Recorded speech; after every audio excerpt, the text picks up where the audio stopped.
Et voilà, maintenant, on va définir notre cible. Donc là, c'est très très important. Là, il va falloir être un peu concentré car c'est à partir de ce moment-là où il y a des cerveaux qui commencent à partir dans le ciel là. Donc, ici, le nom, on va commencer par le nom de la publicité. On a déjà fait un tour d'horizon, mais maintenant, on va vraiment faire... Donc, Luigi Restaurant, voilà, ça va être plus simple. Il m'a accordé un budget de 40 euros par jour, ce qui est déjà énorme hein, pour un restaurant. Mais voilà, j'ai le droit à 40 euros par jour. Comment je vais les utiliser? Eh bien, je vais vous montrer tout ça. Donc, le nom de l'ensemble de publicité, qu'est-ce que c'est? Voilà, le nom de l'ensemble de publicité, ça va être le nom de votre ciblage. Donc, on va pas le mettre tout de suite. Ça, c'est quelque chose que je mets à la fin. On va passer maintenant à conversion. Donc, on va commencer par la destination. La destination, ça, c'est vous qui voyez selon votre tunnel de vente. Moi, je veux la stratégie, c'était que les prospects, enfin les prospects aillent sur le site web. Voilà, voient les pizzas, voient les vidéos du restaurant et à partir du site web, eh bien, ils peuvent laisser leurs coordonnées ou réserver via le site web. Donc, la destination, c'est qu'ils aillent sur le site web. Maintenant, l'optimisation de diffusion, moi, je voulais des conversions. Je voulais quelque chose vraiment je voulais une action concrète. Voilà, donc on va utiliser les conversions. On aurait pu mettre vue de page de destination, vue de page de destination. Donc ça aurait été juste pour les curieux, voilà, qui veulent voir mon site web, mais qui ne sont pas vraiment intéressés pour réserver. Et là, autre option, clique sur un lien, couverture, voilà, c'est pas des trucs qu'on va choisir.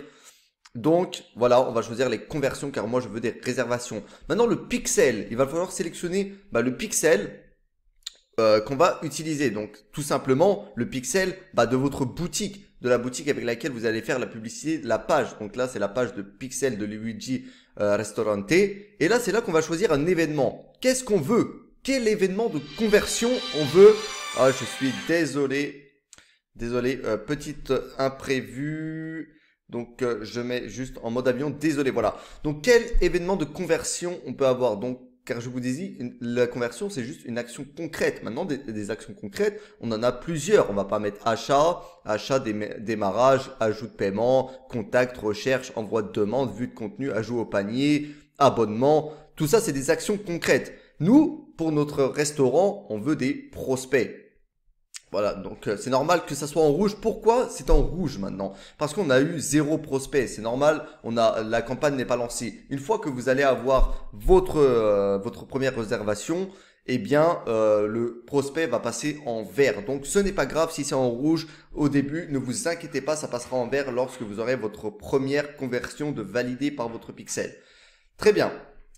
Ok, on a choisi la conversion, on a choisi la destination, contrôle de coût, ça on ne touche pas, on touchera peut-être plus tard lorsqu'on aura de la data, lorsqu'on verra un peu un coût moyen. À la rigueur, là on pourrait utiliser, par exemple si on voit que notre prospect nous coûte à peu près entre 7 et 9 euros, on pourrait choisir 8 euros par exemple. Mais pour l'instant, on ne touche pas à ça au départ, ça ne sert à rien, on va pas faire une stratégie d'enchère, on va laisser Facebook optimiser au coût le moins cher possible. Contenu créatif dynamique, ça, on va pas l'utiliser. Et l'offre, par exemple, l'offre, c'est si vous avez un coupon, par exemple, voilà, regardez, on pourrait créer une offre, 20% de remise, nanana, ça pourrait être intéressant pour une livraison Uber Eats, par exemple, 20% ou livraison offerte sur tous les repas commandés samedi soir. Mais nous, ça ne nous intéresse pas. Maintenant, on va passer à l'audience. Ok, donc on a l'audience personnalisée. L'audience personnalisée, c'est par exemple... je vous avais parlé de cette option avancée, c'est lorsqu'on aura de la data et lorsqu'on voudra, par exemple avec la data, je vais prendre un exemple, on a eu 100 réservations. Eh bien, sur les 100 réservations, on va cibler des personnes qui sont similaires aux personnes qui ont réservé du coup une table. Mais pour cela, il faut déjà avoir des personnes qui ont réservé, donc de la donnée qui a été inscrite sur notre pixel. Pour l'instant, on n'en a pas, donc ça sert à rien de créer une audience personnalisée, on va vraiment aller dans le brut. Ok, pour le lieu, je vous ai expliqué quoi la dernière fois? Je vous ai expliqué qu'on avait ces 4 possibilités, les personnes habitant ou ayant récemment habité ici, personnes habitant ici, dans les environs et de passage. Ok, nous on est sur un restaurant local, on est d'accord qu'on est sur un restaurant local, donc on ne veut pas des gens qui ont déménagé. on ne veut pas, à la rigueur, on pourrait avoir des personnes qui sont dans les environs, ça pourrait être intéressant. Mais là, on est deux passages.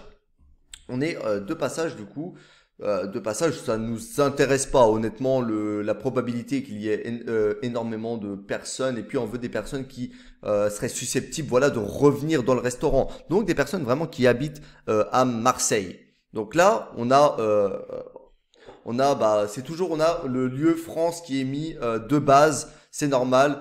Mais là, on va pas viser toute la France. On est d'accord, on veut des personnes habitant. Si là, j'avais laissé comme ça, on ciblerait toutes les personnes habitant en France. Voilà. Vraiment les personnes qui habitent actuellement en France lorsqu'on choisit cette option. Maintenant, on va supprimer ça et on va mettre Marseille. Vous savez aussi, vous pouvez mettre l'adresse. Par exemple, on mettrait sur Marseille, on pourrait mettre une adresse sur Marseille et on met l'adresse spéciale du restaurant. Mais là, du coup, on va cibler tous les Marseillais. Car c'est un restaurant assez spécial. Ils peuvent faire le kilomètre, quelques kilomètres pour aller manger une superbe pizza. Donc là, on peut choisir, après qu'on ait choisi notre ville, on peut mettre le rayon autour de notre ville. Donc on peut aller de 17 km autour de Marseille jusqu'à 80 km autour de Marseille. 80 km, moi, je trouve que ça fait un peu long, un peu loin pour manger une pizza. Je pense que on peut aller faire jusqu'à 17 km. Déjà 17 km, c'est pas mal. On va rester à 17 km. Vraiment, si la pizza, voilà, c'est un chef étoilé, on part vraiment du principe où la pizzeria, elle propose des pizzas vraiment qui sortent un peu de l'ordinaire. Bah, on se dit qu'elle est pour un événement assez spécial. On pourrait faire le déplacement. Ok. Pour l'âge, eh bien l'âge, moi je dis bah tout le monde aime les pizzas. Donc je pourrais mettre 16 entre 16 et 65 plus. 65 plus ça veut dire 65 et plus hein. Voilà, juste au cas où parce que voilà, tout le monde à peu près aime les pizzas. Le genre, bah tous hommes et femmes, on est tous intéressés par une bonne pizza, voilà. Hein. Langue, bah tout simplement français. Donc on a français Canada, nos amis Canada et Caribou, bonjour. On a français bah, de France. On va mettre français tout. Allez, on va pas discriminer nos amis canadiens qu'on aime tant. Et maintenant, voilà, on passe au ciblage avancé. Et là, c'est très important. Je vais vous apprendre comment cibler. Voilà. Donc le ciblage avancé, c'est là qu'on va cibler en fonction des intérêts, de la démographie. Par exemple, là, eh bien, ce qu'on veut, c'est des personnes qui sont intéressées par les pizzas. Alors vous allez me dire, bah toutes les personnes sont intéressées par les pizzas, alors on pourrait ne rien mettre et viser les 940 000 personnes. C'est aussi un ciblage. Ne rien mettre, c'est un ciblage, surtout dans un produit aussi généraliste. La pizza, bah ça concerne vraiment tout le monde. Par exemple, je ferais une pub pour le marketing digital, là je mettrais marketing.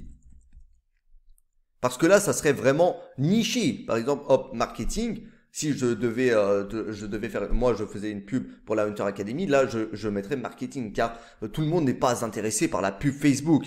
Mais la pizza, c'est quelque chose de très généraliste. Donc, on pourrait tester un ciblage, sans ciblage. Quand on ne met rien, c'est un sans ciblage. Et pour les produits généralistes, c'est vrai que ça peut bien marcher quand même. Mais bon, on va dire qu'on va mettre un ciblage là. Donc, qu'est-ce qui me vient à l'idée? Et c'est là que je vous dis de faire marcher vraiment votre bon sens et votre côté entrepreneurial. Qu'est-ce que vous pensez lorsque vous pensez à pizza? Bah, vous me poussez à pizza, tout simplement. Moi, c'est la première chose qui me vient en tête. Vous aussi? Eh ben, si vous aussi, c'est que vous êtes des grands entrepreneurs. Donc là, on va tester pizza. Mais on aurait pu, vous voyez, quand on teste pizza, on a maintenant l'audience. C'est-à-dire avec tous les filtres que j'ai mis, Marseille, les personnes habitant aussi à 17 km de Marseille, dans un rayon de 17 km en plus, entre 16 et 65 plus, genre tous, hommes et femmes, qui parlent français et qui sont intéressés par la pizza, on arrive à une couverture potentielle, c'est-à-dire potentiellement on a 940 000 personnes dans cette zone qui peuvent voir notre pub. Si on rajoute Domino's Pizza, qu'est-ce qui se passe à votre avis? Domino's Pizza, restaurant. Hop. Voilà. Ici j'enlève Domino's Pizza, restauration, bim. Voilà, ou je rajoute Domino's Pizza, ou attends, domicile. Ça n'a rien à voir, mais voilà. Si vous rajoutez un intérêt, ça va augmenter la couverture potentielle, on est d'accord? Donc pizza, restaurant, donc on est 280 000. Si je rajoute restaurant, ça va me mettre 470 000 personnes. Maintenant, disons que je rajoute encore. Plus vous allez rajouter d'intérêt, plus logiquement, ça va vous rajouter des personnes. Car là, on va cibler les personnes qui sont intéressées par les restaurants, tout restaurant. Donc, personnes ayant aimé ou exprimé un intérêt pour les pages liées à restaurant et des personnes qui sont intéressées par la pizza. Maintenant, on va rajouter n'importe quoi, mais c'est juste pour l'exemple, des personnes qui sont intéressées aussi par les iPhones. Donc là, on passe à 530 000 personnes. Plus on va rajouter d'intérêt, plus la couverture potentielle va augmenter. Mais le problème avec ça, ce que je n'aime pas, c'est que lorsqu'on va tester nos intérêts, et si par exemple ce ciblage marche, le problème on ne va pas savoir mais quel ciblage a marché. Donc c'est pour ça que moi je vais vous donner un conseil. Ne testez qu'un intérêt. Là, au départ, lorsque vous créez une campagne, on est en phase de testing. On veut chercher les meilleurs intérêts. Lesquels intérêts ont les meilleures performances. Donc, si là, je mets 3 intérêts, si ça marche, je ne sais pas quel intérêt a marché. Lorsque je vais augmenter le budget, finalement, je ne sais pas quel intérêt marche. Si j'aurais peut-être, par exemple, prenons cet exemple-là. Sur les 3 intérêts, eh bien, on ne sait pas pourquoi iPhone marche super bien. Mais comment je peux le savoir? Je ne peux pas le savoir. Donc du coup, je vais mettre un budget de 50 €. Mais les 50 € vont être répartis dans les 3 intérêts. Et pourtant, ces 2 intérêts ne marchent pas. Mais comme j'ai demandé à Facebook de me les cibler, il va me les cibler. Alors que si j'avais vraiment mis les 50 € sur iPhone, alors que c'est les meilleurs intérêts, c'est celui qui marche le mieux, eh bien, j'aurais eu, si vous voulez, plus de conversion pour moins de budget. Donc, il faut toujours tester un intérêt par un intérêt. N'oubliez pas, on a un budget de 40 € par jour. Donc là, on arrive à ciblage avancé. On va tester l'intérêt pizza. Ce que vous pouvez faire pour trouver aussi d'autres intérêts, vous prenez un intérêt et vous cliquez sur suggestion. Et ça va vous suggérer des intérêts qui sont similaires à l'intérêt que vous avez sélectionné. Donc là, ça va nous suggérer des intérêts qui sont similaires de près ou de loin à pizza. On va cliquer sur suggestion et vous voyez bien restaurant rapide, livraison de pizza, fast food, Pizza Hut, Domino's Pizza, restaurant, nourriture, home delivery, McDonald's. Donc vous voyez, c'est pas mal. C'est un très très bon outil quand vous n'avez pas d'idée et d'inspiration. On peut retester sur un autre iPhone. Voilà. Et si on fait suggestion à partir d'iPhone, eh bien on va voir iOS. Donc iOS, c'est le système d'exploitation de iPhone. Smartphone, voilà, smartphone, téléphonie mobile. Donc vous voyez, c'est très très puissant. Et moi, je l'utilise toujours. Donc on va reprendre notre intérêt pizza. Donc voilà, là, qu'est-ce qui se passe? On va cibler les personnes de Marseille et d'un rayon de 17 km habitant ici. Donc habitant vraiment à Marseille, ayant leur propriété ici, appartement ou maison. L'âge, on va cibler les personnes entre 16 et 65, qui, tous, hommes et femmes, qui parlent français et qui ont un intérêt pour la pizza. Donc ça paraît un bon ciblage. Hein. Moi, je pense que ça va marcher. Maintenant, les placements. Où les personnes vont voir notre pub. On en a déjà parlé la dernière fois. Donc, je vous ai dit, on peut au départ commencer par le fil Facebook et le fil Instagram. C'est c'est les placements qui marchent le mieux à 90%. C'est toujours cela avec la marketplace qui marche pas mal. Surtout Instagram avec des visuels de pizza. Vous savez, c'est très très visuel. Instagram, ça peut marcher. Mais donc, avec un petit budget, on va prendre les placements automatiques. On peut commencer par les placements automatiques. Le budget quotidien, maintenant, on va passer au budget. Il faut allouer un budget quotidien. Donc, le budget, n'oubliez pas, c'est par ciblage. Si par exemple, c'est par ensemble de publicités, je veux dire, désolé. Donc là, c'est un ensemble de publicités. Un ensemble de publicités égale un ciblage. Hein. Donc, ça va dépenser 20 € tous les jours sur l'intérêt pizza. On est d'accord. Donc, on a un budget de 40 € par jour. Eh bien, soit vous pouvez mettre par exemple 40 € par jour. Donc, 40 € par jour, eh bien, vous aurez au moins plein de data dès le premier jour et vous allez pouvoir voir analyser, vous allez savoir directement si l'intérêt marche ou pas avec 40 € par jour. Mais moi, ce que je veux faire, c'est que je veux tester 4 ciblages. Donc, je vais créer 4 ensembles de publicités après, mais pas tout de suite. Déjà, je vais vous apprendre comment créer d'autres ensembles de publicités. Donc, on serait sur un budget de 10 €. Donc, sur l'intérêt pizza, je répète, Facebook va dépenser 10 €. C'est là que vous choisissez le budget. Maintenant, la planification des publicités tout le temps. Diffusez votre ensemble de publicités en continu à partir d'aujourd'hui. Donc, dès que mes publicités seront approuvées, elles seront publiées autant de temps que je le veux, tant que je ne désactive pas la campagne. Définissez une date de début et de fin. Non, parce que là, il veut être rempli toute l'année, lui, le restaurant. Donc, je ne vais pas définissez une date de début et de fin, car si je mettais pendant un mois, ok, mais après un mois, il n'a plus de réservation, ça n'a aucun sens. Donc, ok, vous avez bien compris. Allez, on fait un récapitulatif. Maintenant, le nom de l'ensemble de publicités. Comment bien nommer son ensemble de publicités? Eh bien, pizza, c'est l'intérêt. Comme ça, on va pouvoir analyser lesquels intérêts marchent et retrouver les intérêts gagnants. Pizza, c'est notre ciblage.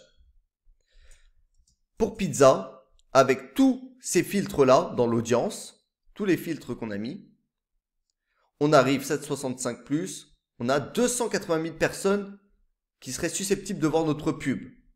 Donc on va mettre l'âge, 16, 65, et on va mettre du coup la couverture potentielle, combien de personnes je peux toucher, 280K.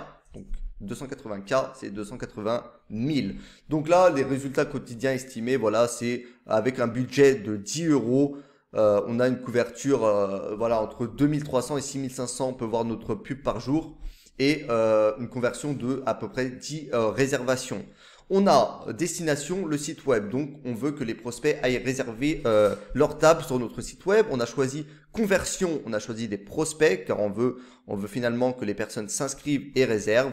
Contrôle du coût, on n'en a pas mis car pour l'instant, on n'a pas assez de données. Ok, contenu créatif, dynamique et offre, ça, pour l'instant, on ne s'en occupe pas. L'audience, on a ciblé l'audience qui nous paraît logique. Donc là, on teste. On n'a pas la réponse, on ne peut pas avoir la réponse, et on est obligé de tester au début. Je ne peux pas vous dire que cet intérêt va marcher, seul le test, au bout de 3 jours, quand je vais lire ma data, c'est là que je vais pouvoir analyser si cet intérêt marche ou pas. S'il ne marche pas, je changerai d'intérêt.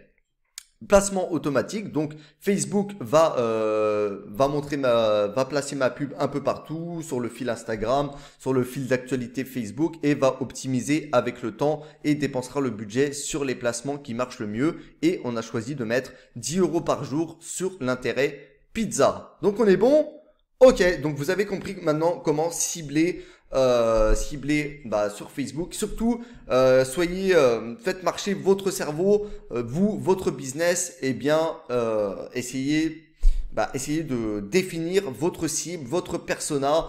Donc demandez à votre client quel est son type de client. Ça, c'est très très important. Il doit vous donner les informations nécessaires afin que vous puissiez établir un bon ciblage. Donc voilà pour l'ensemble de publicités. Maintenant, passons à la publicité que vont voir nos prospects. Allez, let's go!